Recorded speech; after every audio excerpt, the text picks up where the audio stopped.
Grand 3, des sociétés nouvelles. Grand A, l'émergence d'une société de classe.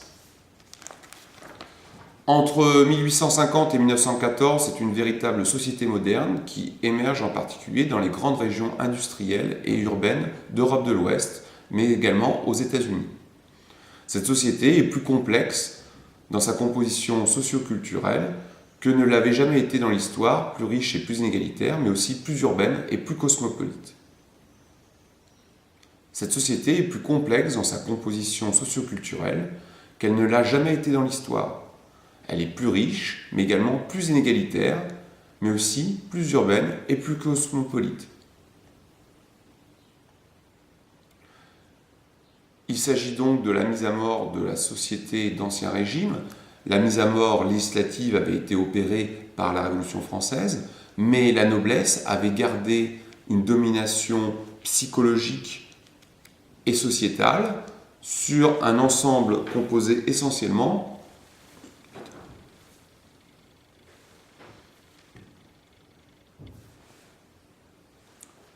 La société d'Ancien Régime avait disparu de façon législative avec la Révolution française. Cependant, la noblesse avait gardé sa domination, ainsi que le clergé, sur une société qui restait essentiellement une société rurale et agricole. Les vastes mouvements de population liés à l'exode rural réorganisent le monde sous la forme de villes qui échappent très largement à ces groupes. À la domination nobiliaire va succéder la domination bourgeoise. Au monde paysan se substitue progressivement et très inégalement, comme nous l'avons vu, une société prolétarienne ouvrière.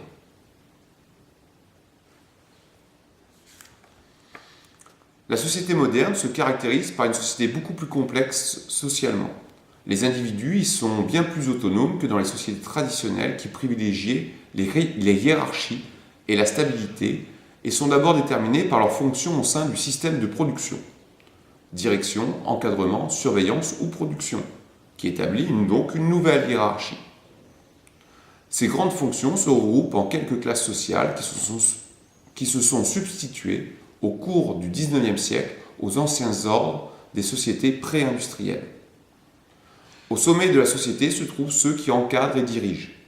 Ils forment l'élite politique et économique qui rassemble, selon les pays, la grande bourgeoisie et l'aristocratie ancienne. Elle contrôle le pouvoir économique par la possession des grandes entreprises, le pouvoir politique et culturel par sa domination universitaire. Les Schneider, par exemple, en France, constituent une véritable dynastie patronale, à la fois maître des forges du Creusot, maire et député, voire ministre à certains moments, et allié avec les grandes familles de la noblesse. Classe relativement ouverte, elle accueille en son sein des hommes nouveaux ayant fait fortune, parfois en l'espace d'une génération, comme Ford, Renault, Carnegie. Son mode de vie axé sur le travail, l'épargne et la transmission du patrimoine, mais aussi une certaine philanthropie, voire un paternalisme d'inspiration chrétienne, témoigne d'un conservatisme social très fort qui lui fait défendre la société capitaliste contre toute nouvelle idéologie révolutionnaire. Plus bas dans la hiérarchie sociale, avec des fonctions de surveillance et d'encadrement, se trouve le groupe composite des classes moyennes.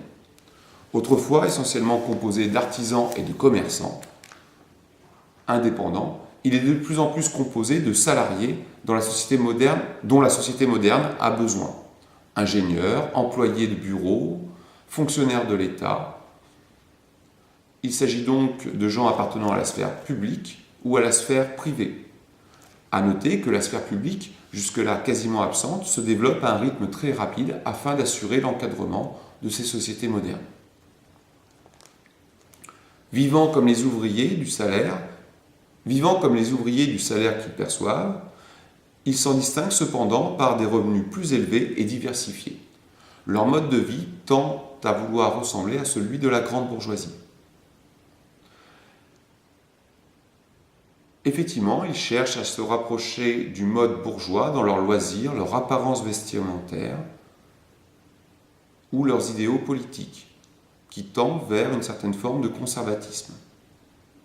S'ajoutent à cet ensemble composite les professions indépendantes nouvelles en plein essor que sont les médecins, juristes, avocats, mais également à un niveau inférieur de paysans propriétaires.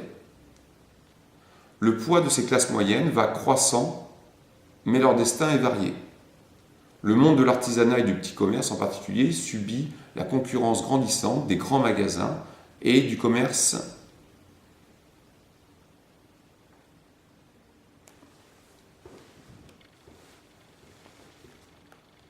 et de la grande industrie.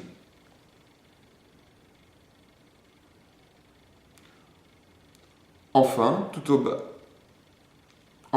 en bas de l'échelle sociale se trouvent les classes sociales dont la fonction est uniquement la production des biens, des marchandises, et qui ne vit que de son salaire.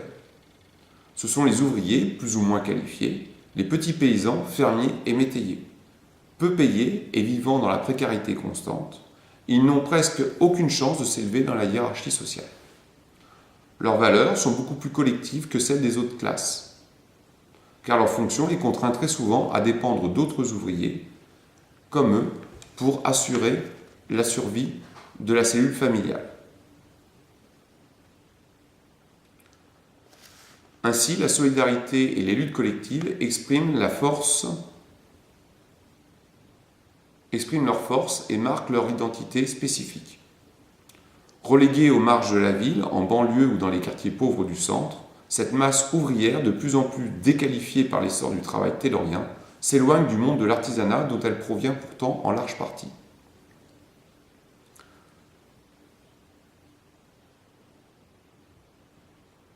Par contre,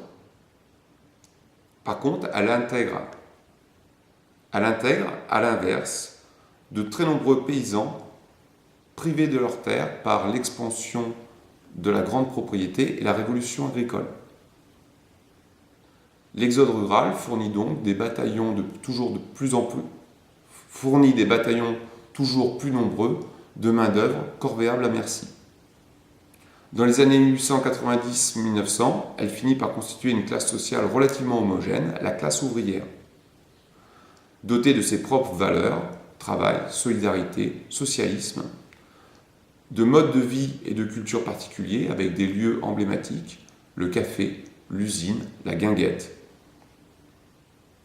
De plus en plus présente dans la société, elle est pourtant tenue à l'écart et reste méprisée car elle fait peur aux classes moyennes et bourgeoises, qui ne voient en elle qu'une masse prolétarienne, laborieuse et donc dangereuse.